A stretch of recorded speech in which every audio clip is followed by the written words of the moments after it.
Ladies and gentlemen, we accomplished something that, quite frankly, I never thought I would accomplish. And we hit 100,000 subscribers on this channel. Not that I didn't think I was able to do it, it's just I didn't start this YouTube page till 3 months ago, so it was never really a plan to hit 100,000 subscribers. Regardless, I want to do something to celebrate. So today, we're gonna branch away from our normal video. Our normal video being a video about Naruto. No, today we're gonna talk an anime/manga that is incredibly close to my heart and also very current. Today, we're talking Demon Slayer. You may be like, Wow, Nick sure does know a whole lot about Naruto, doesn't he? and I do, you're right. But I also know a lot about other anime, like Demon Slayer or Hunter x Hunter or JJK or MHA. I know a lot about a lot of anime and I want to share that with you. So today we're talking the Hashira, or also known as the Pillars, all 9 of them. More specifically, I'm going to be ranking them from weakest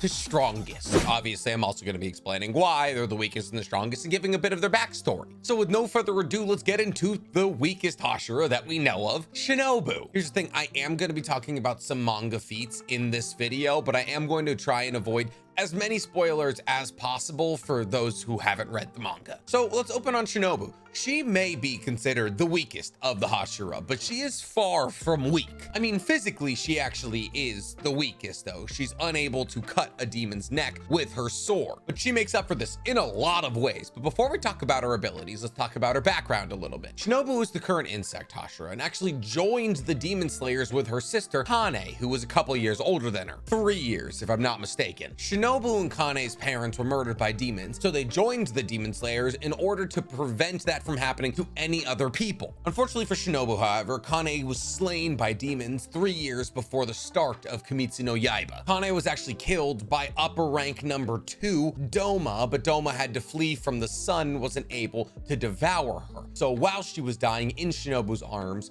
she begged for Shinobu to leave the Demon Slayer corpse and live a normal life. This loss of her sister made Shinobu grow an incredible hate for demons that she then forged into power. So let's talk about that power. We already touched on the fact that she doesn't have the power to cut off a demon's head, but because of that, she modified her Nichirin sword. Shinobu created a sword that was a bit like a rapier that she was able to fill with her wisteria poison that she derived from wisteria that is lethal to demons. But think about this. Shinobu realized that the demons stayed away from the Demon Slayer's headquarters because of the wisteria, and she was able to take that wisteria, liquefy it, and make it into a poison that could kill upper moon ranked demons. On top of the poison, Shinobu is the fastest of all of the Hashira. And while she may not be able to cut off a demon's head, she has been shown to be able to thrust a boulder in half with her stab. But once again, her true strength comes in her speed and her agility. In fact, her speed and agility were so incredibly out of the range of your average Hashira that she had to create insect breathing to match her fighting style. And insect breathing is so insane that she was able to dodge the spider demon's daughter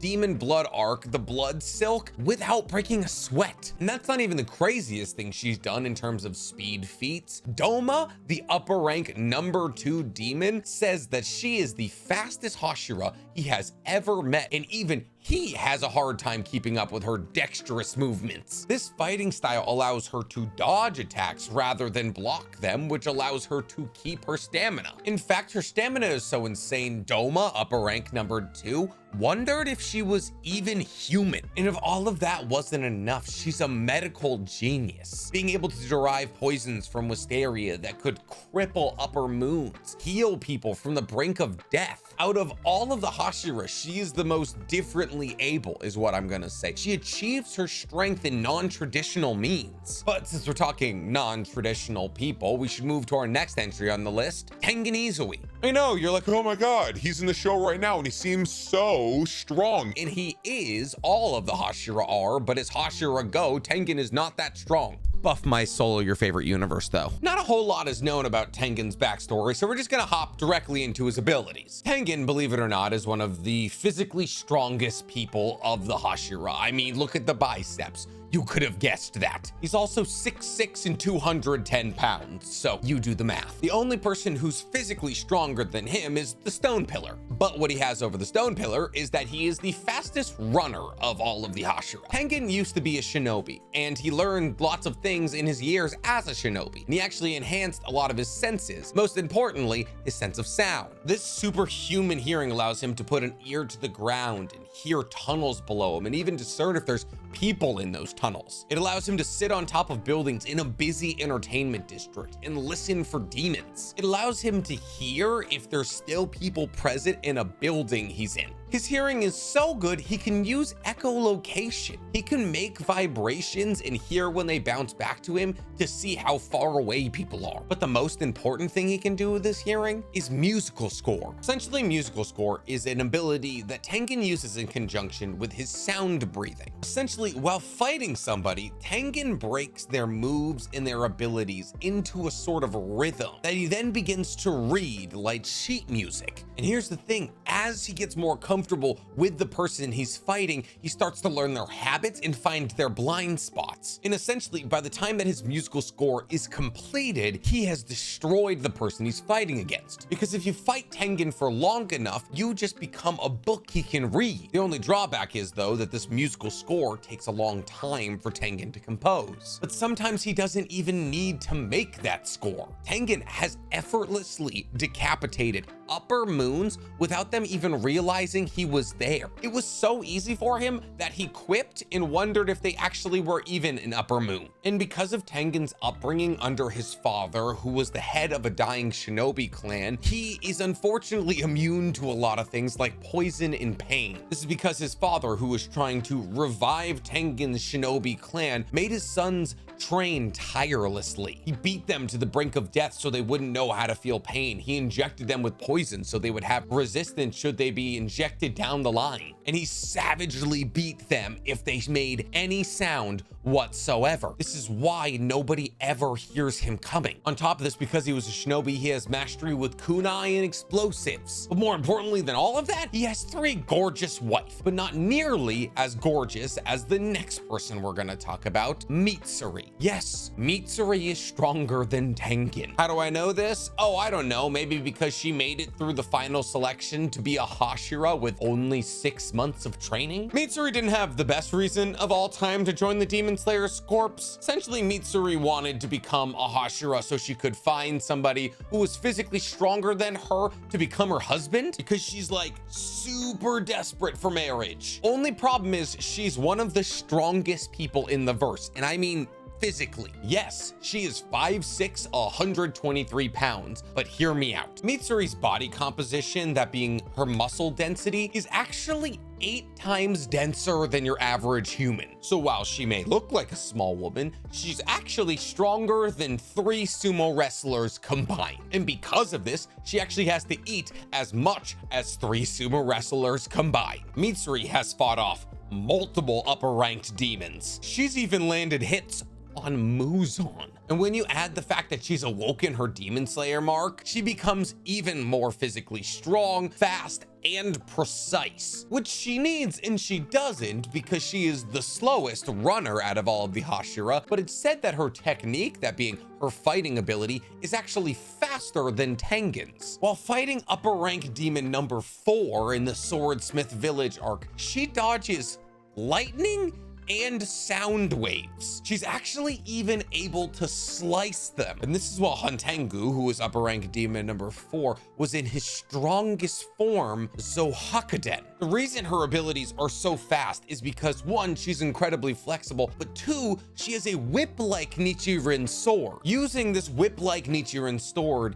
and love breathing, which she created as a derivative of flame breathing, she's able to cover incredibly wide areas that she can attack very quickly. She actually learned flame breathing while studying under Rengoku's father. But since we're talking about fire breathing, let's talk about the opposite of fire breathing, water breathing, with our next entry on the list, Giyu. What? Isn't Giyu the strongest of all of them? No, doesn't mean he's not strong though. He is. He was able to very easily kill Rui, who is lower class demon number 5. And in Demon Slayer's last arc, Giyu was seen easily slaying dozens of demons who are apparently on par with lower ranked demons. And Giyu goes beyond this. He's actually able to go toe to toe with upper ranked demon number 3, Akaza. Akaza says he is the strongest water Hashira he has fought in 50 years. In fact, Akaza is so blown away by his strength that he offers to make him a demon, much in the same way he did with Rengoku. And this is all without his Demon Slayer mark, which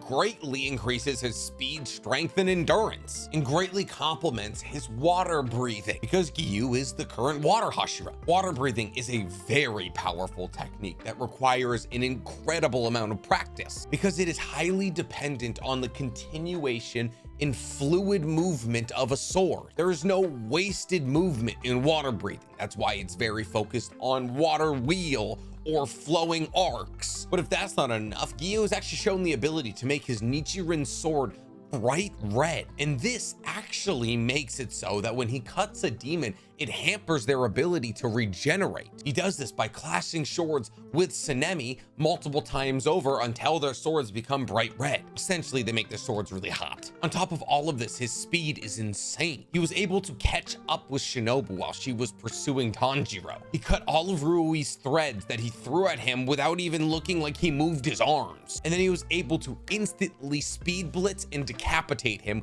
without Rui even knowing what happened. And he was able to accomplish most of this because he trained incredibly hard, so hard that he was actually able to hold off Muzan in a fight by himself. Obviously, he used the power of his Demon Slayer mark, but still. But you know who never got to use a Demon Slayer mark because they weren't around long enough? Our next entry on the list, Rengoku. Rengoku is probably the most morally upstanding of all of the Hashira, but that doesn't mean he doesn't detest demons. While Rengoku has no particular reason to hate demons, he never lost anybody in his family to demons, he still has a deep-seated hate for them. This is most likely because his father was the Flame Hashira before him, and his father before him, because he comes from a long line of Flame Hashiras. And Rengoku would have been trained by his father to become a Flame Hashira just like him, except Rengoku's mother passed away and tossed his father into a huge state of despair. Because of this, Rengoku actually learned everything that he knows about flame breathing from the Book of Flame Breathing. Essentially, there was 3 volumes on how to do flame breathing, and Rengoku studied these books so hard he taught himself flame breathing. This is not easy to do because we have seen flame breathing be non-amicable to a lot of people's bodies that were taught how to do it. Mitsuri had to adapt flame breathing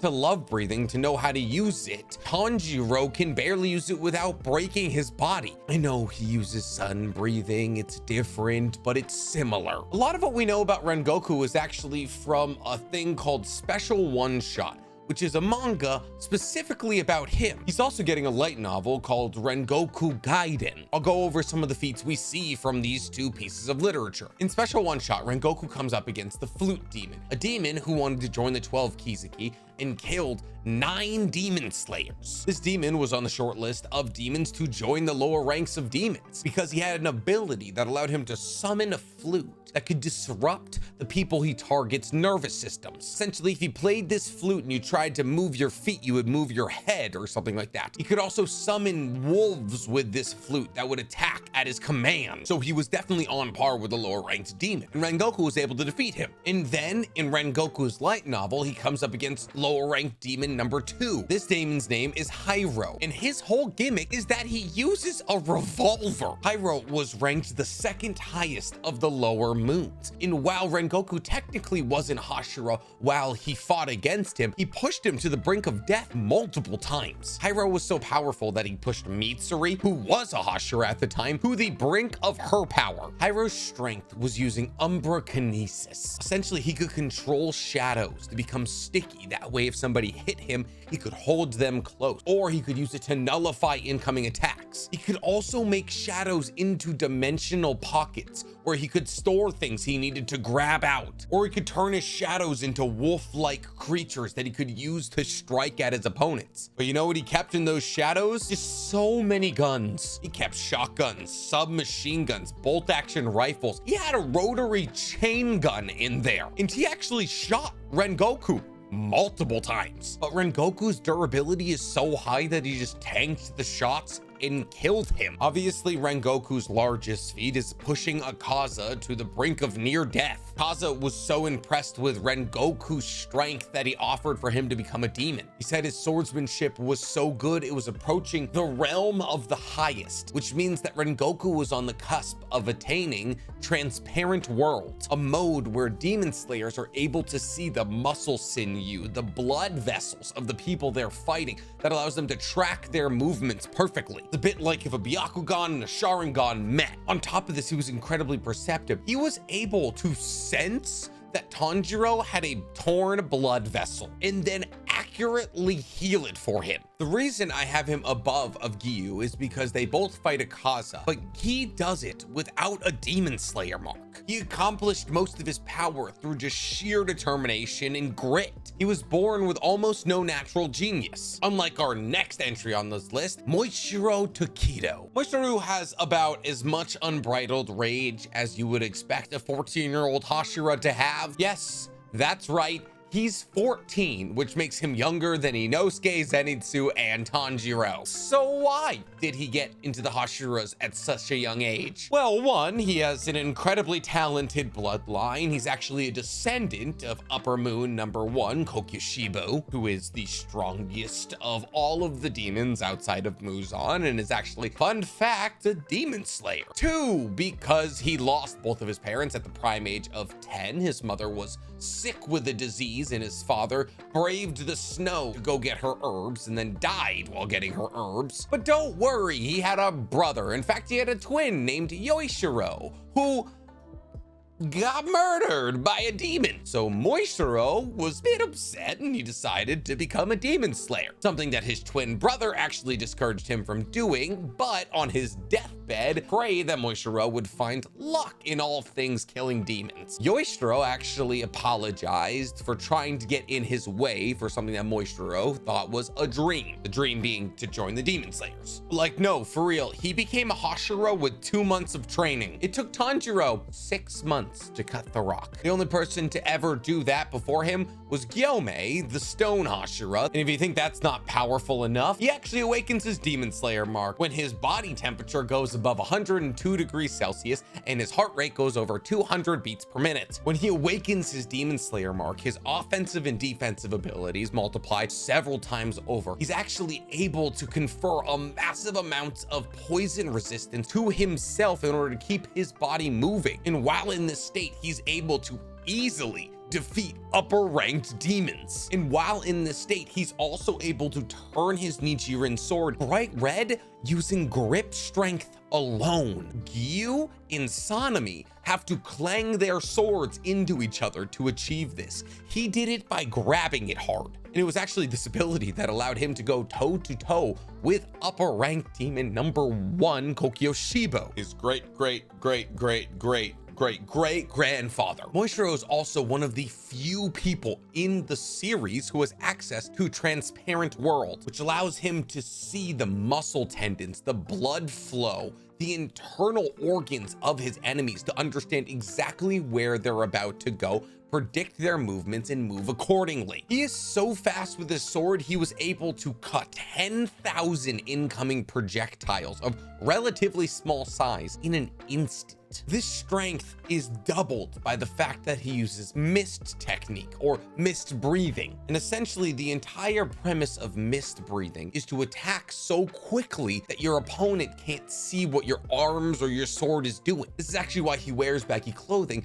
so that his movements are concealed. It's very similar to insect breathing, but it's less about stabbing and it's more about slashing very quickly. But since we're talking about breathing techniques that have to do with the air, let's talk about wind breathing, or our next entry on the list, Sanemi. Ah, Sanemi, my least favorite Hashira. He will never be forgiven for what he did to Nezuko. That being said, his hate for demons can kind of be easily understood considering the fact he lost most of his family to demons and believes that demons and humans can never coexist because of all that he's lost. But he hasn't lost Genya, his younger brother, who joined the Demon Slayer Corps in order to find Sanemi. But let's talk about Sanemi and what he's accomplished and why he's so high on the list. Well, one, before Sanemi even became a Hashira, he killed the lower ranked #1 demon. Him and his partner, Masachika, killed the then #1 lower ranked demon, Ubume. We learned this in Demon Slayer's third light novel. Ubume's abilities were actually kind of crazy. She essentially could just create genjutsu. She could make incredibly powerful illusions that would trick people that she wanted to believe basically anything she needed them to. Masachika, Sanemi's then partner, was able to break her mirror that she used to cast these illusions, and then Sanemi was able to kill her. However, Masachika died in this fight. Masachika, like Sanemi, also used wind breathing though. In Demon Slayer's last arc, the Infinity Castle arc, Sanemi is shown to be able to decimate